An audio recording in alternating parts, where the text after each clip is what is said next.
वो अफवाहें फैलाने का प्रयास करते हैं। एक अफवाह ये फैलाई गई कि 5 मार्च तक डेडलाइन को बढ़ा दिया गया है, जो पूरी तरह निराधार है। रेलवे स्टेशन को लेकर भी अफवाह फैलाने का लोगों ने प्रयास किया कि रेलवे स्टेशन बंद कर दिए गए, तो ऐसा कुछ भी नहीं है। पिछले दिनों जो जाम को लेकर समस्या आई थी, उसके लिए भी विशेष प्रबंध किए गए हैं। सभी पार्किंग्स जो एक्टिवेट करानी थी वो एक्टिवेट लगातार कराई जा रही है। कल रात्रि से ही पौष पूर्णिमा का जो हमारा आज का स्नान है और बहुत सकुशल रूप से संपन्न हो रहा है। लगातार श्रद्धालुगण आ रहे हैं और लगातार स्नान करके और वापसी भी हो रही है। माननीय मुख्यमंत्री जी लगातार स्वयं मॉनिटरिंग कर रहे हैं और निर्देश है कि सभी श्रद्धालुओं को उचित प्रकार से उनका आवागमन रखा जाए, किसी प्रकार की परेशानी उनको ना हो और स्नान करके सकुशल उनकी वापसी कराई जाए। सभी लगभग 322 से ऊपर सिविल ऑफिसर्स, लगभग 9000 फोर्स हमारी जो लगी हुई है, लगभग 60 से ऊपर जो हमारी RAF और CAPF होती है उसकी कंपनीज लगी हुई हैं और ट्रैफिक पुलिस हमारी लगी हुई है।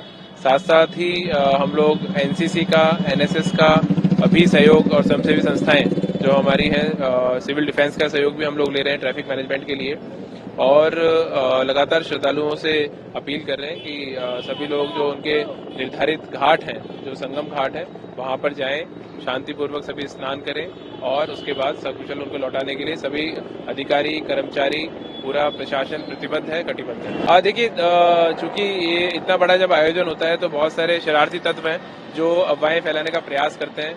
एक अफवाह ये फैलाई गई कि 5 मार्च तक डेडलाइन को बढ़ा दिया गया है, जो पूरी तरह निराधार है और उसको मीडिया में तुरंत सर्कुलेट किया गया था। फिर भी मैं आपके माध्यम से सभी लोगों को कहना चाहूंगा कि वो निराधार खबर है और 26 फरवरी तक अभी हमारा जो महाकुंभ है मेला वो चलेगा।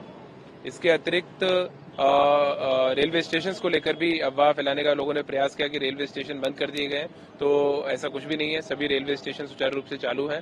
केवल जो हमारा प्रयाग संगम जो दारागंज में रेलवे स्टेशन है वो परंपरागत रूप से पीक डेज में वैसे भी बंद रहता है, तो वो एक सामान्य व्यवस्था है जो पूर्व से चली आ रही है। बाकी सभी स्टेशन हमारे ऑपरेशनल हैं और सभी जो हमारी मेला स्पेशल ट्रेन हैं और जो रेगुलर ट्रेन है उसका सुचारू रूप से संचालन हो रहा है। लगातार रेलवे विभाग के वरिष्ठ अधिकारियों के साथ, कनिष्ठ अधिकारियों के साथ में हमारा समन्वय है और सभी लोग आपसी समन्वय के माध्यम से जितने श्रद्धालु हैं उन्हें बहुत अच्छी सुविधाएं देते हुए और घर वापसी उनकी सुनिश्चित करा रहे हैं। VIP मूवमेंट को लेकर कैसे क्या व्यवस्था है? VIP मूवमेंट चूंकि आज हमारा पीक डेज है तो उसमें VIP प्रोटोकॉल जारी नहीं होता है और जो हमारा ट्रैफिक व्यवस्था है उसके लिए भी हम लोगों ने गाइडलाइन जारी की थी। हमने कल 11 बजे से ही मॉर्निंग 4 बजे से 11 तारीख को जो ट्रैफिक है उसको पार्किंग्स पे खड़ा कराना शुरू किया था और जो हमारा सिटी का इंटरनल ट्रैफिक है उसको कल शाम को 5 बजे तक की गाइडलाइन थी कि उसके बाद में मूवमेंट ना हो और अभी भी लगातार भ्रमण करके सुनिश्चित कर रहे हैं कि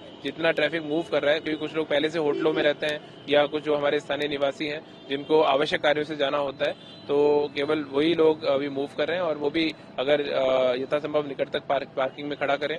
कोई आवश्यक कार्य है तो लोकल पुलिस से समन्वय स्थापित करके वो जा रहे हैं। तो ट्रैफिक की व्यवस्था ये है। इस बार चूंकि महाकुंभ में कई श्रद्धालुओं को, करोड़ों श्रद्धालुओं का लगातार आगमन हो रहा है, तो कुछ निर्णय भी लिए गए हैं। जैसा कि जो हमारे जब कल्पवासी निकलते हैं तो वो 12 तारीख को ही निकलते थे। ये निर्णय हमने लिया है कि जब तक हमारे जितने श्रद्धालु बाहर से आ रहे हैं वो उन सबकी सकुशल वापसी ना हो जाए तब तक उनके व्हीकल ना निकले, क्योंकि अगर वाहन और श्रद्धालु एक साथ निकलेंगे तो वो चौक पॉइंट बनता है जिसके कारण श्रद्धालुओं के आवागमन बाधित होता है और उसमें समस्या उनको होती है। तो इसलिए सभी कल्पवासियों ने हमें सहयोग प्रदान किया है और सभी ने ये आश्वासन दिया है कि जब हमारे सभी श्रद्धालुगण आज का पवित्र स्नान करके अपने गंतव्य स्थान को चले जाएंगे तो उसके बाद ही वाहन मूव किए जाएंगे और पूर्व से ही हमने उनके वाहन भी निकटतम पार्किंग में खड़े करवाए हैं। तो ये लगातार जिस प्रकार की दिन प्रतिदिन की हमारी परिस्थितियां हैं उस हिसाब से हम लोग रोज सभी अधिकारीगण कोऑर्डिनेशन मीटिंग करते हैं और उसके बेसिस पे अगले दिन की रणनीति बनाते हैं। और चूंकि ये एक बहुत ऐतिहासिक अवसर है,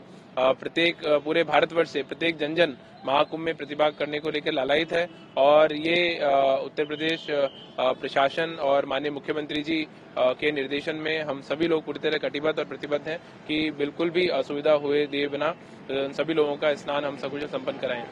अमर उजाला जीवांजलि के सारथी की मदद लें और महाकुंभ में स्नान जरूर करें।